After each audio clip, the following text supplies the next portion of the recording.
ಕಾಲ್ಗೆಜ್ಜೆ ಹಾಕುವುದರಿಂದ ಈ ಲಾಭಗಳಿವೆ. ಕೆಲವರು ಕಾಲ್ಗೆಜ್ಜೆ ಹಾಕುವುದನ್ನು ಹಳೆಯ ಫ್ಯಾಷನ್ ಎಂದು ಹೇಳುತ್ತಾರೆ, ಆದರೆ ಇದಕ್ಕೆ ವಿಶೇಷ ಆಧ್ಯಾತ್ಮಿಕ ಮಹತ್ವವಿದೆ. ಕಾಲ್ಗೆಜ್ಜೆಯಲ್ಲಿರುವ ಲೋಹದ ಕಡೆ ದೇವತೆಗಳ ತೇಜಸತ್ವ ಆಕರ್ಷಿತವಾಗುತ್ತವೆ. ಇದರಿಂದ ಮಹಿಳೆಯ ಆಧ್ಯಾತ್ಮಿಕ ರೀತಿಯಲ್ಲಿ ರಕ್ಷಣೆಯಾಗುತ್ತದೆ. ಮಹಿಳೆಯ ದೇಹದ ಸುತ್ತಲೂ ಸಂರಕ್ಷಣಾ ಕವಚ ನಿರ್ಮಾಣವಾಗಿ ಅವರ ಆಂತರ್ಯದಲ್ಲಿರುವ ಶಕ್ತಿರೂಪಿ ರಜೋಗುಣಕ್ಕೆ ಗತಿ ಸಿಗುತ್ತದೆ. ಇದರ ಸ್ಪರ್ಶದಿಂದ ಆಕ್ಯುಪ್ರೆಷರ್ ಲಾಭವಾಗುತ್ತದೆ. ಇದರ ಧ್ವನಿಯಿಂದ ವಾತಾವರಣವು ಶುದ್ಧಿಯಾಗುತ್ತದೆ. ಕಾಲ್ಗೆಜ್ಜೆ ಧರಿಸುವುದರಿಂದ ಇಷ್ಟೆಲ್ಲ ಮಾಹಿತಿ ಎಲ್ಲ ತಿಳ್ಕೊಂಡ್ರಲ್ವಾ? ಕಾಲ್ಗೆಜ್ಜೆ ಯಾಕೆ ಹಾಕುವುದು, ಏನು ಪ್ರಯೋಜನ ಎಲ್ಲ ತಿಳ್ಕೊಂಡ್ರಲ್ವಾ? ಸೊ ಕಾಲ್ಗೆಜ್ಜೆ ಹಾಕೋದ್ರಿಂದ ಒಳ್ಳೆಯದು. ಓಕೆ, ವಿವಾಹಗಳ ಶುಭ ಸಂದರ್ಭದಲ್ಲಿ ವರ ಮತ್ತು ವಧುಗಳ ಹಸ್ತ ಮತ್ತು ಪಾದಗಳ ಮೇಲೆ ಮೆಹಂದಿ ಲೇಪನ ಏಕೆ ಮಾಡುತ್ತಾರೆ ತಿಳ್ಕೊಳ್ಳೋಣ ಬನ್ನಿ. ಮೆಹಂದಿ ಲೇಪನ ಅಲಂಕಾರದ ಸಂಕೇತ.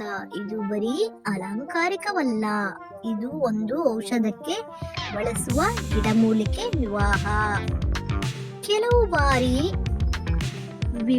ಕೆಲವು ಬಾರಿ ಆತಂಕ ಉಂಟು ಮಾಡುವುದು. ಇದು ತಲೆನೋವು ಮತ್ತು ಜ್ವರಕ್ಕೆ ಕಾರಣವಾಗುವುದು.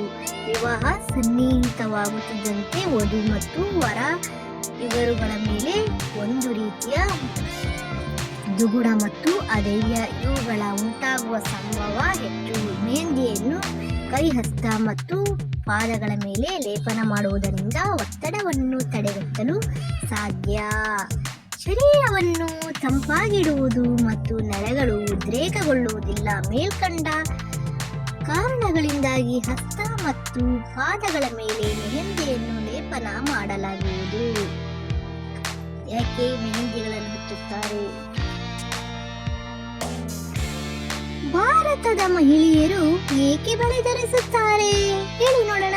ಮುಂಗೈನ ಭಾಗ ಸಾಮಾನ್ಯವಾಗಿ ಮಾನವನ ಎಲ್ಲಾ ಚಟುವಟಿಕೆಗಳಿಗೂ ಆಧಾರವಾಗಿದೆ. ಅಲ್ಲದೆ ನಾಡಿ ಮಿಡಿತದ ಬಡಿತ ದೇಹದ ಎಲ್ಲಾ ಭಾಗಗಳಲ್ಲಿಯೂ ಕ್ರಮವಾಗಿ ಎಂಬುದನ್ನು ಸೂಚಿಸುತ್ತದೆ. ಮಹಿಳೆಯರು ಈ ಮುಂಗೈನಲ್ಲಿ ಬಳೆ ಧರಿಸುವುದರಿಂದ ರಕ್ತ ಪರಿಚಲನೆ ಒತ್ತಡದ ಮೂಲಕ ಕ್ರಮಪಡಿಸುತ್ತದೆ.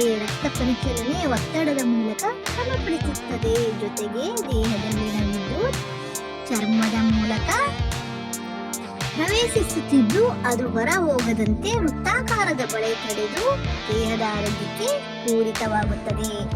ಸೊ ನಾವು ಬಳೆ ತೊಡುವುದರಿಂದ ಇಷ್ಟೆಲ್ಲ ಪ್ರಯೋಜನಗಳು ಇವೆ. ಓಕೆನಾ? ಬಾಯ್.